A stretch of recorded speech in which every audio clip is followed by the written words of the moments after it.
Olá, bom dia. Bem-vindos mais uma vez ao canal Palavra e Estudos Bíblicos. E hoje nós vamos para mais um momento maravilhoso de aprendizado da santa e gloriosa Palavra de Deus. Mas antes de nós abordarmos o texto, o qual nós estaremos lendo, meditando, falando o que Deus permitir, eu peço mais uma vez para vocês dar o seu like, ative o sininho de notificação, se inscreva no canal. E então vamos à palavra de Deus. Hoje nós vamos abordar a vida de um homem, de um moço, que para a sociedade, a alta sociedade judaica, e mesmo a sociedade sacerdotal, a linha sacerdotal de Judá e Israel, ele não seria cotado para ser um profeta de Deus. Ele seria apenas mais um agricultor entre os agricultores que havia na nação de Israel. Mas Deus chama esse moço para ser o seu profeta. Então nós vamos abordar então o livro do profeta Amós, no capítulo 7, a partir do versículo 14, 15, 16 e 17. Esses 4 versículos nós vamos ler. E diz assim o texto da palavra do Senhor. E respondeu Amós e disse a Amazias: Eu não era profeta, nem filho de profeta, mas boiadeiro e cultivador de sicômoros. Mas o Senhor me tirou de após o gado. E o Senhor me disse: Vai e profetiza ao meu povo Israel. Ora, pois ouve agora a palavra do Senhor. Tu dizes para mim não profetizar contra Israel, e nem falar contra a casa de Isaque. Mas assim diz o Senhor: tua mulher se tornará numa prostituta na cidade, e teus filhos e tuas filhas morrerão à espada, e a tua terra será repartida a medidas de cordel, e tu morrerás na terra imunda, e Israel certamente será levado cativo para fora da sua terra. Amém. Então, amados, nós estamos falando, ou iremos falar, comentar um pouco a respeito do profeta Amós. Este moço, ele viveu provavelmente nos dias contemporâneos do profeta Uzias, rei de Judá, e Jeroboão II, rei de Israel. E então, o Senhor Deus chamou ele para o ministério profético num período em que o povo de Israel e o povo de Judá, eles se arrogavam como um povo muito abençoado por Deus, um povo muito contemplado por Deus, por causa da sua prosperidade, por causa das suas riquezas. E então aqueles que viviam nas camadas social mais privilegiada, então eles desfilavam portentosos, né, em carros de luxos, né, carros de cavalos puro sangue, e esses carros eram puxados, eram tracionados por animais de primeira linha. E então todos que os viam, eles falavam: essa nação é muito abençoada e muito contemplada por Deus. E havia os sacerdotes, né? Haviam os sacerdotes, a linha sacerdotal levítica, que eram instituídas, e então os sacerdotes aparentemente exerciam o seu sacerdócio. Os profetas que ali viviam no paço dos palácios também provavelmente exerciam o seu ministério profético, e aparentemente tudo ia bem. Aparentemente tudo ia bem. Só que por trás dessa cortina de prosperidade financeira, por trás dessa cortina de êxito social e por trás dessa aparência de que tudo ia bem com a nação de Israel e com a nação de Judá, o Senhor Deus estava contemplando e o Senhor Deus contemplava e via que não estava nada bem. Por quê? Essa aparente estabilidade financeira tinha um alto custo em que nem sempre era visível e aparente para aqueles que não conheciam o dia a dia da nação de Israel e da nação de Judá.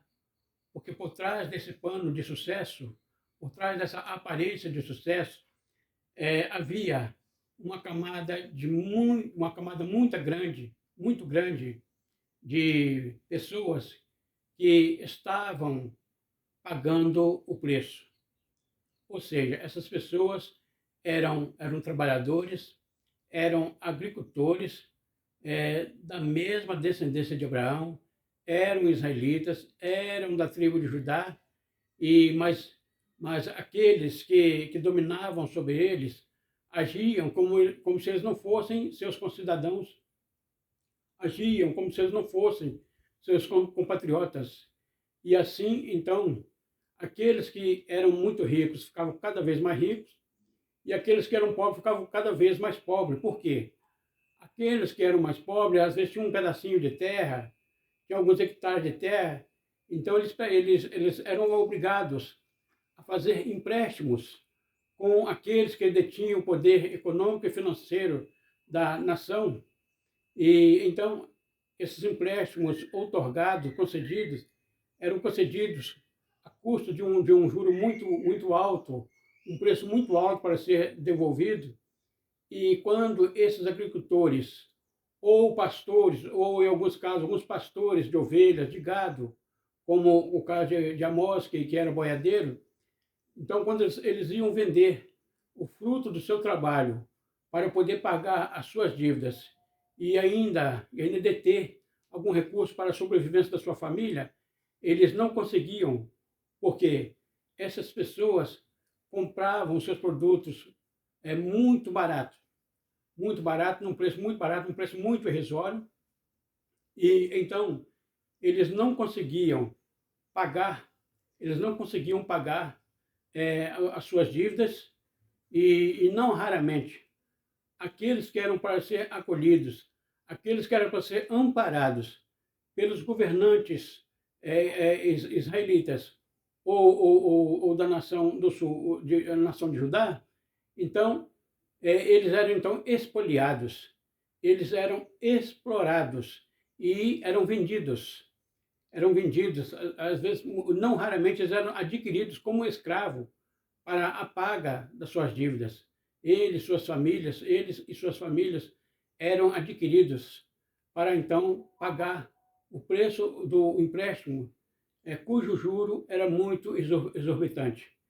E juntando-se a este fato que já era lastimável, já era muito triste, muito desagradável, estava ainda o fato religioso, estava o aspecto religioso de que, apesar de que parecia que estava tudo dentro dos conformes, mas não estava porque paulatinamente, essa nação, eles foram então assimilando o costume do culto do sincretismo religioso.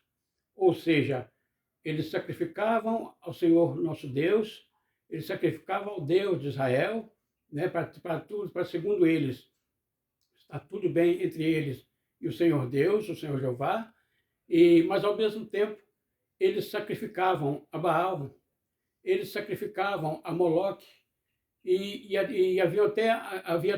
haviam até restaurado, principalmente o Reino do Norte, o Reino de Israel, haviam até restaurado o culto do bezerro de ouro. Então, era uma mistura tremenda, era uma mistura religiosa tremenda. E juntando-se isso ao fato de que aqueles que eram menos favorecidos financeiramente estavam sendo expoliados e oprimidos, deprimidos, adquiridos como escravos, aqueles que eram irmãos de sangue, né, daqueles da camada social mais elevada, mas eram vendidos, eram adquiridos miseravelmente a preço de escravo. E o Senhor Deus estava contemplando isto. E os profetas, os sacerdotes, que eram para exortar, que eram para apregoar a justiça e exortar, repreender a conduta daquele povo, eles também estavam em anuência, eles estavam em concordância com aquele sistema injusto de governo. Então, é onde então entra aqui o profeta Amós. É onde entra o profeta Amós. O profeta Amós, então, o Senhor Deus o chama, o Senhor Deus o levanta como profeta, e então ele começa a profetizar para a tribo de Judá e para a tribo de Israel, para eles se concentrarem, para eles mudarem aquele quadro, para eles se arrependerem de sua apostasia espiritual e também se arrependerem das suas injustiças sociais. E então uma nação que para os estrangeiros tudo ia bem, mas para Deus nada ia bem. Porque, queridos, não estamos apregoando aqui, não estamos falando aqui quando a prosperidade legítima, a prosperidade advinda do trabalho justo, bem administrado, não é? A pessoa estudou, fez uma faculdade e conseguiu abrir uma empresa, está indo bem, Deus abençoe. Deus continua abençoando. É uma bênção. A prosperidade adquirida de forma lícita, adquirida de forma justa, adquirida de uma forma trabalhosa, em que o empresário levanta cedo, vai trabalhar, vai administrar sua empresa, paga os seus funcionários regiamente, está prosperando. Deus abençoe. Então não é contra essa prosperidade que nós estamos falando, e não é contra essa prosperidade ao qual Deus levanta o profeta Amós para falar contra, não é? Então o Senhor Deus levanta Amós para apregoar, né? Para os judeus e os israelitas, para eles se voltarem, então, do seu caminho de apostasia, do seu abandono da fé verdadeira, né? E também para eles consertarem aquele regime de extrema injustiça social. E então aqui é que entra então o texto em que nós lemos. O profeta Amazias, sacerdote de Betel, ele se sente incomodado com a mensagem de Amós, porque a mensagem de Amós trazia, então, Deus procurava trazer aquela nação, através da mensagem, através da repreensão de Amós, para trazer eles de volta para o caminho justo. Mas aquele sacerdote ele estava tão acostumado à vida de luxúria, ao secretismo religioso, que então a mensagem de Amós para ele era muito dura. E então ele fala para o rei de Israel que Amós estava conspirando contra o rei e contra o reino de Israel através da sua mensagem, através da sua pregação, e que a terra não poderia, ou seja, não era possível que acontecesse de acordo com as palavras de Amós. E ainda Amós fala que Jeroboão, ele, por causa da sua apostasia, por causa da sua má administração, porque ele era o primeiro, né, a dirigir a nação no caminho da idolatria, no caminho do sincretismo religioso. Ele aprovava as injustiças sociais, e não somente ele aprovava as injustiças sociais, mas ele também vivia as injustiças sociais, porque aquela situação era boa para ele. Então Amós fala para ele: ó, Jeroboão, você morrerá à espada. E outra coisa, não só você morrerá à espada, mas Israel, por causa da sua apostasia, por causa do seu desvio espiritual e por causa das suas injustiças sociais, será levado para fora de sua terra em cativeiro. A não ser que eles se arrependessem, a não ser que que houvesse uma conversão nacional desse regime tão injusto, esse desvio espiritual tão grande que havia cometido a nação de Israel. O caminho era o arrependimento. O caminho era a conversão, era voltar novamente para Deus. O Senhor Deus, em vários cursos da nação, em vários cursos da trajetória da nação de Israel, o Senhor sempre mandava os seus profetas proferir uma mensagem semelhante que dizia: tornai-vos para mim e eu tornarei para vós. Então, havia uma chance para aquela nação. Nem tudo estava perdido, mas ao invés de eles se arrependerem, ao invés de eles reconhecerem o seu erro, então o profeta Amazias, incomodado com a mensagem de Amós, porque, afinal de contas, Amós não tinha uma referência sacerdotal, Amós não tinha uma referência de profeta. Amós, como ele mesmo vai dizer aqui no texto que nós vamos repetir novamente, Amós ele não pertenceu, ele não estudou numa escola de profetas, tal como a escola de profetas nos moldes do profeta Eliseu. E, então, ele não tinha assim, uma linhagem sacerdotal. E então, para Amazias, para o rei Jeroboão, aquele homem estava profetizando uma mensagem, estava falando uma palavra que não era cabível para ele, que segundo o ponto de vista deles, ele não tinha tal autoridade, tal prerrogativa para emanar, para pregar, para anunciar tal mensagem tão dura de repreensão, de exortação, de um chamado para o arrependimento, a mudança de vida. E então Amazias não reconhece então a mensagem do profeta Amós e diz: olha, vai daqui, ó vidente, foge para a terra de Judá, e ali come o pão, e ali profetiza. Ou seja, se você quiser profetizar, profetiza lá em Judá. Aqui não é seu lugar, não. Você não vai profetizar contra a casa de Israel, contra a casa de Isaac, contra a descendência de Isaac. E então é onde Amós, aquele moço que se tornou profeta por um desígnio de Deus, não o desígnio do homem, porque pelo homem, pela corte sacerdotal, ele jamais seria constituído um sacerdote, e muito menos ele seria reconhecido como um profeta, né, cujas prerrogativas tinham autorização para profetizar na terra de Israel. Então Amós respondeu Amós e disse a Amazias: olha, eu não era profeta, e nem filho de profeta. Então, é o que eu disse e repito. Amós, então, ele não tinha, então, uma tradição profética. Mas, olha, quem disse que o Senhor Deus precisa de uma tradição profética, de uma tradição sacerdotal para chamar alguém para o ministério profético? Aliás, a igreja do Senhor Jesus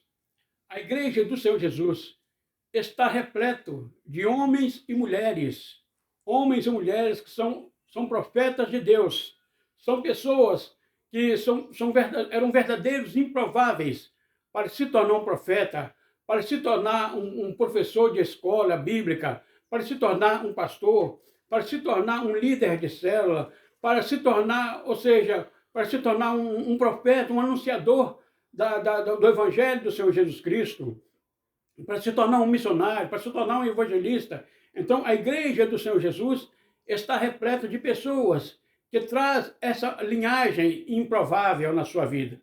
Pessoas que antes de o Senhor Jesus encontrar e transformar ele, antes de ele ser transformado pelo poder libertador da verdade, que é o Senhor Jesus Cristo, pessoas que a sociedade olhava e não dava nada por ele.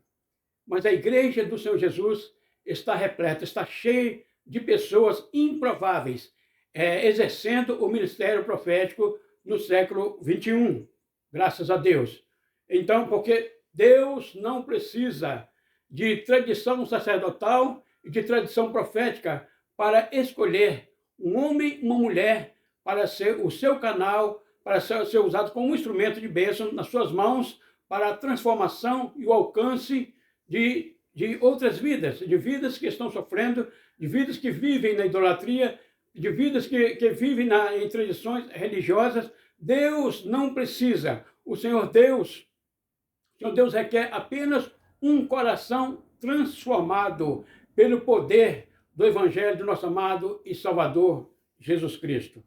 E Amós, então, no período em que ele viveu, no período contemporâneo que ele viveu, num período aproximadamente de 792 a 740 anos antes do período de Cristo, antes do advento de Cristo. Então, Amós era uma dessas pessoas.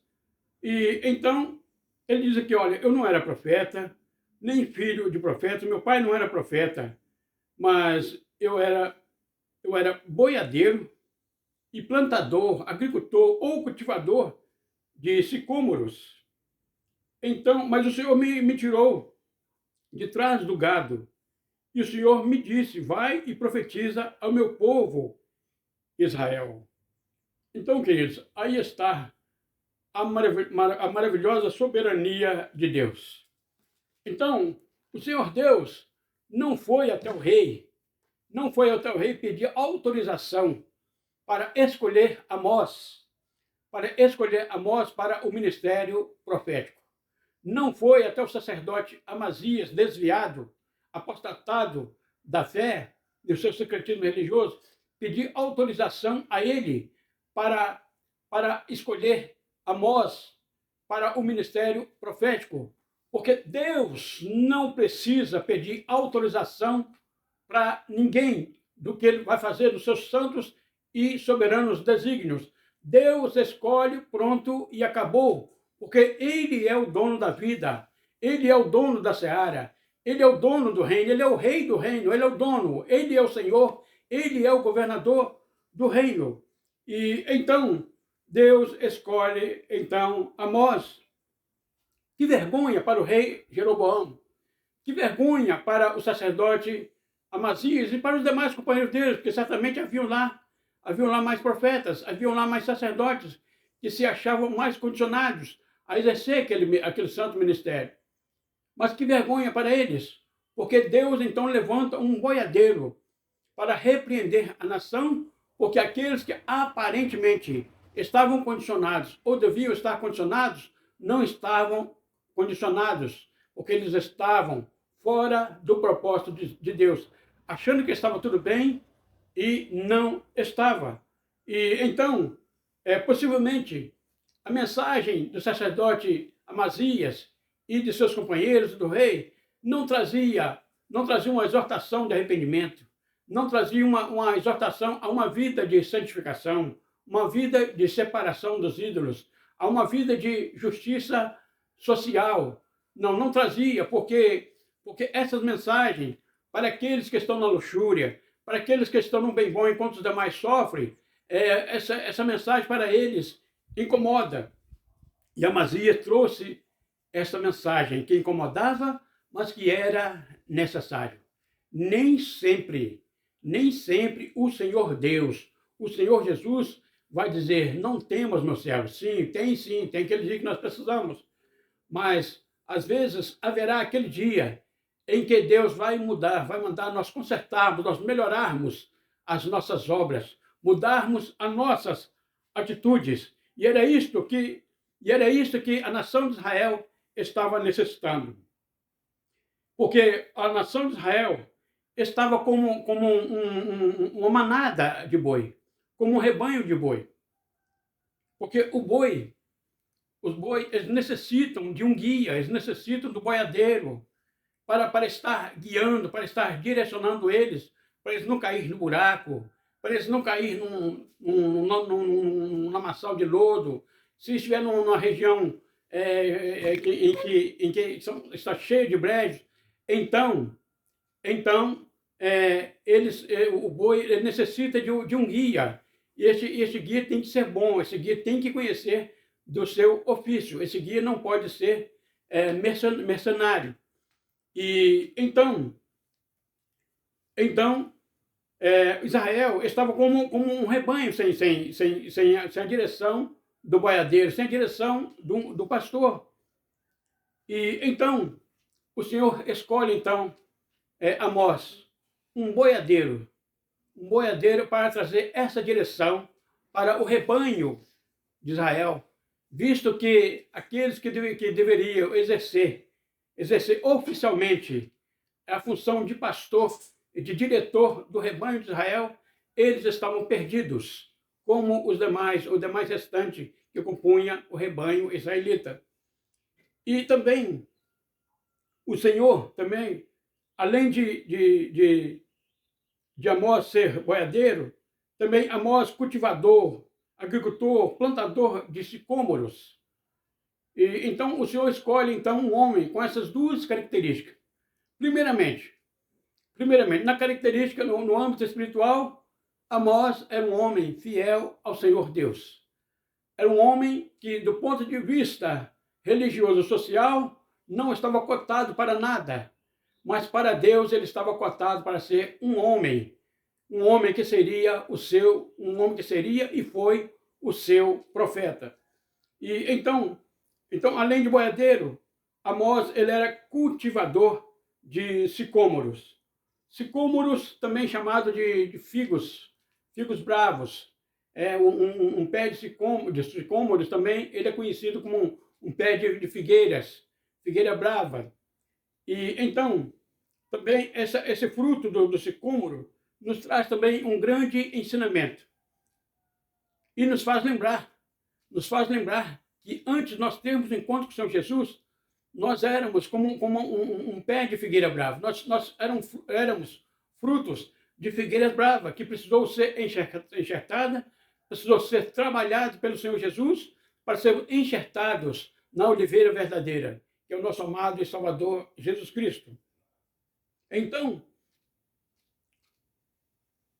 o sicômoro, ou também o fruto selvagem, ou figueira brava, ou figo bravo, ele tinha alguns particulares. Ele em si, ele não produzia um fruto bom. Então, o que acontece? O agricultor tinha que ir nos frutos, um por um, e riscar eles com um instrumento pontiagudo, como um punhal, um pedaço de ferro, com a ponta bem fininha, e então riscar aqueles frutos. Porque quando aqueles frutos eram riscados, então eles mudavam a sua natureza. Porque antes, eles não se tornariam um fruto vigoroso, um fruto bom, um fruto saboroso. Eles se tornariam os frutos amargos, frutos ressequidos, um fruto desagradável, que não chamavam a atenção de ninguém.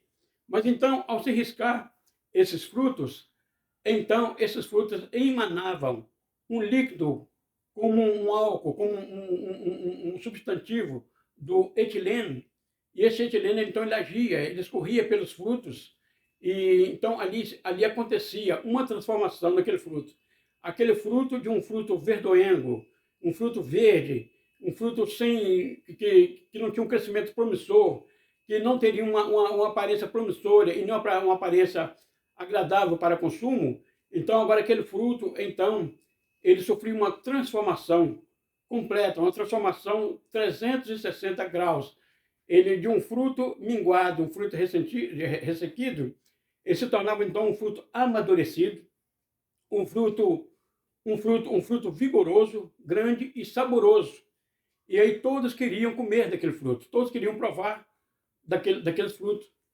Então, queridos, por que o Senhor Deus escolhe, então, Amós para ser o profeta, um homem boiadeiro e um homem plantador de sicômoros, cultivador de sicômoros?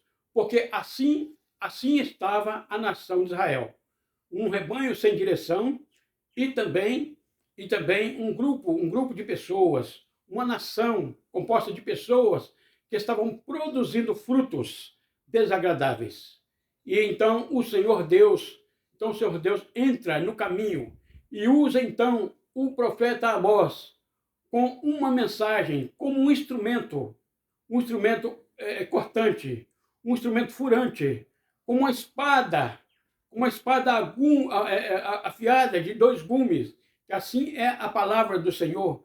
Então, para ferir então aqueles frutos espirituais, aqueles frutos representativos que era a nação de Israel, para que eles se voltassem para ele, para que eles saíssem da sua apostasia espiritual, abandonassem a sua apostasia espiritual e também abandonassem a sua vida de injustiça social, parasse de oprimir o pobre, para que eles redigissem leis justas.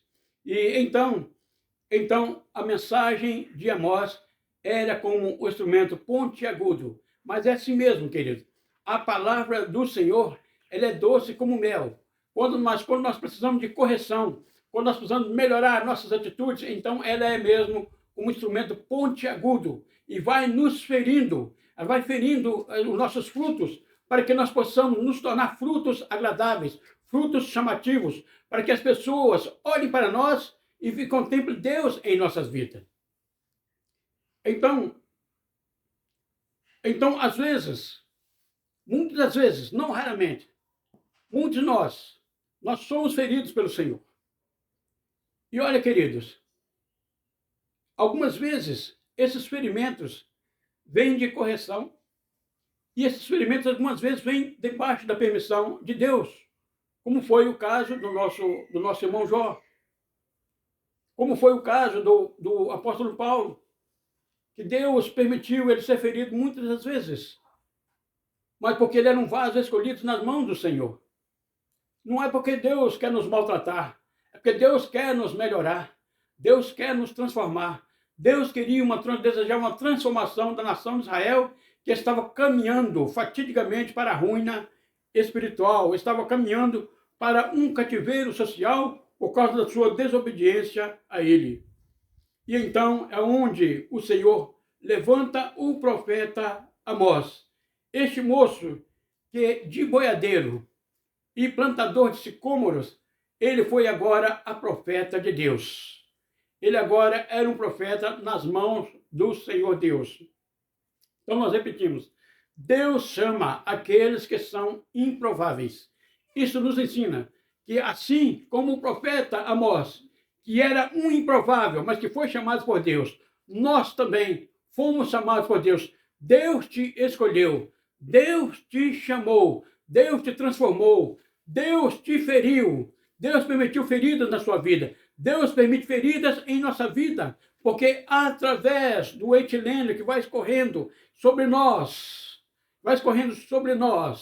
e esse etileno, ele tem uma cor avermelhada, é o sangue de nosso amado e Salvador Jesus Cristo. Ele vai escorrendo em nossas vestes, vai escorrendo em nossas vidas, e nós vamos sendo transformados. E o nosso fruto passa de frutos desagradáveis a frutos agradáveis, a frutos chamativos. E muitas pessoas são levadas ao arrependimento, a uma transformação de vida por causa dos frutos do Senhor em nossa vida. Então, olha, não se preocupe com a sua posição social, não se preocupe com a sua condição social, seja ela uma condição alta, seja ela uma condição baixa. O que é importante é o chamado do Senhor na sua vida. Não importa os Amazias, que não vai acreditar no seu ministério. Deus acredita, pronto e acabou. Ele decidiu que você será um instrumento de bênção, usado nas mãos dele. Nem que ele tenha que nos ferir, nem que ele tenha que usar de um processo de transformação em nossa vida. Mas os nossos frutos vão se mostrar atraentes e agradáveis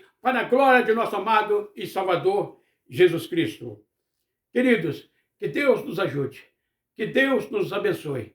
Deus ainda está escolhendo Amós.